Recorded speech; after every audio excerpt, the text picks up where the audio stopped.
veremos a Dios. Queridos hermanos, el estudio de la Biblia nos hace comprender muchas cosas. Entre ellas, aquellas cosas que leemos en el Antiguo Testamento y que nos parecen chocantes. Bueno, pues estas cobran un nuevo sentido a la luz del Nuevo Testamento. Y esto es fascinante, porque muchos tenemos dificultad para comprender la Biblia antes de Cristo. Esto, o más bien, esta es la razón por la que quizás siento por el Antiguo Testamento una especial atracción. Pongamos, por ejemplo, un pasaje del libro de las Lamentaciones. Escuchémoslo con atención.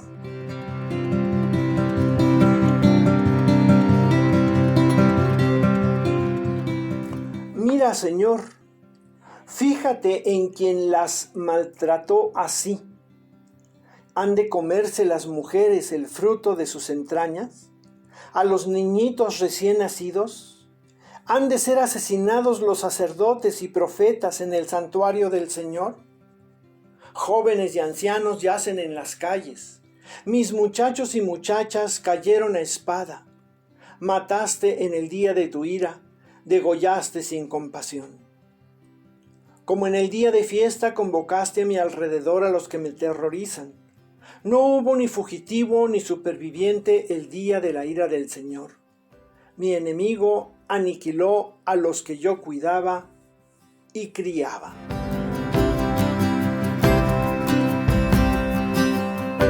Impresionante, ¿no? Así a primer vuelo de pájaro, nos parece ver una perícopa en la que aparentemente Dios desata todo su coraje contra el pueblo. El Señor se ha enojado tanto que en su berrinche ha pasado a perjudicar a su creación. Y este pasaje pues no concuerda para nada con el pasaje del hijo pródigo, con el buen ladrón. ¿Dónde quedó el perdón, pues? ¿Dónde está la misericordia? Bueno, miren, para entender mejor este texto tenemos que empezar por tomar en cuenta la orientación que nos da la Biblia de la Iglesia en América, que nos dice lo siguiente. Estas lamentaciones se escribieron en Palestina como reacción a una derrota del orden político, social y religioso. Fue la crisis vivida durante la terrible catástrofe del segundo asedio a la ciudad, con sus matanzas, incendios, saqueos, la ruina del templo y la deportación del pueblo. La obra en general nos habla del clamor al Señor. Permitió tanta devastación, la confesión de los pecados, el pedir perdón por las rebeliones del pueblo y posibilita soñar con un futuro que surgirá de las cenizas. El valor teológico del libro consiste en que junto al enorme desastre nacional que lloran, la fe se impone y el pueblo vuelve a Dios como autor de todo lo que acontece en la vida humana. La comunidad de fe no se calla en su aflicción. Su sufrimiento hace más elocuente su oración. Del dolor más amargo brota la fuerza para el arrepentimiento, la confianza en Dios y la restauración de una sociedad derrumbada. Y aquí algunas pistas para no perdernos. Primero, hay que contextualizar el texto, es decir, ubicarlo en el tiempo y en el momento que se vivía para poder entender su sentido. Si Dios es el autor de todo lo que sucede, no tanto porque Él lo realiza, sino porque lo permite, es lógico entonces pensar que es Dios, pues el que castiga y atrae a los enemigos. Hay que echarle la culpa a Dios. Pero ¿no es eso lo que hacemos también hoy día? Cuando vivimos una desgracia, una muerte, una enfermedad, cuando nos va mal en el negocio, nos corren del trabajo, o simplemente se abre un agujero en el suelo que se traga la casa donde vivimos, como el que apareció en Puebla hace unos años, ¿no es al cielo a donde primero se dirige nuestra vista y nuestros reclamos? ¿No sentimos, al igual que ellos, la tentación de perder la esperanza? Bueno, aquí hay que añadir una segunda pista. Hay que conocer los géneros literarios. Esta es una forma de escritura y es la que entonces se usaba y se había desarrollado. Pero no tenemos que tomar el texto en forma literal. Y un ejemplo que nos puede ayudar a aclarar esto es que hay que ver cómo desde el Génesis los agiógrafos le han dado a Dios un brazo, una voz, unos ojos que no tiene, pero que se los mencionan para que podamos entender que Dios es el autor de todo y vela por todo. De la misma manera se le han puesto a Dios sentimientos, arrepentimiento, indignación o ira, como en este caso. Y tampoco tiene estos sentimientos, pero es la manera como nosotros nos podemos expresar para tratar de entender cómo es que Dios obra en el mundo. Un tercer punto es tener en cuenta la unicidad de la Escritura.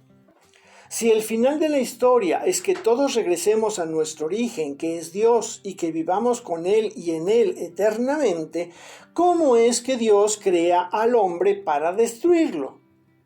¿Cómo es que el Todopoderoso se deja llevar por las pasiones igual que cualquier ser humano?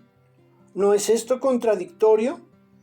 Entonces tenemos que dejarnos de centrar en lo llamativo para detenernos en lo importante. A muchos les escandaliza un Dios que se enoja, que hiere, que mata. Pero ya dijimos que esto es una forma de darle una estructura al relato. ¿Dónde está pues lo importante? ¿Cuál puede ser el mensaje? Olvidémonos de las características humanas que el autor le ha dado al relato y volvamos a leerlo. Una releída del texto con calma nos lleva a voltear a nuestro alrededor y ver cómo parte de esta situación se repite. Nos ha tocado vivir en un descenso social. Los valores parece que se esconden. La disciplina se relaja. Y cuando parecía que los dictadores se estaban acabando y el África, el último continente en adquirir autonomía, se liberaba de las cadenas de la opresión, aparecieron más dictadores, tanto políticos como económicos y religiosos, que nos están queriendo llevar a la destrucción. El texto dice que las madres se comen a sus bebés. No es literal. Lo que sí es literal es que hoy día las madres matan a sus bebés. No se los comen, pero sí los matan. ¿El asesinato de sacerdotes y profetas no es acaso una realidad? Tan solo en nuestro país llevamos 7 en este sexenio, y hay más en los sexenios anteriores. Jóvenes y niños y ancianos en la calle. Es muy raro salir a la calle, a lo que sea que uno salga, y no encontrar a uno de ellos pidiendo trabajo, comida o alguna otra clase de ayuda. Muchachos y muchachas que yacen, que no caen a espada, pero sí por causa del crimen organizado que los recluta, por las drogas, por las pandillas. ¿Y qué vamos a decir? ¿Que es Dios quien está provocando todo esto? ¡Claro que no! Somos nosotros que somos duros de mente y corazón. Seguimos siendo un pueblo rebelde que sufre las consecuencias de sus acciones o de su indiferencia. Y tenemos la tentación de pensar que todo está perdido. Pero no es así. Más tarde o más temprano nos volveremos a Dios. Nos arrepentiremos de nuestras malas acciones y de nuestras omisiones y nos encontraremos con ese Padre misericordioso de la parábola del Hijo pródigo que nos abraza, nos perdona y nos ama y se regocija por haber recuperado lo perdido. Soy Jorge Cervantes del Instituto Bíblico San Jerónimo. Hasta la próxima.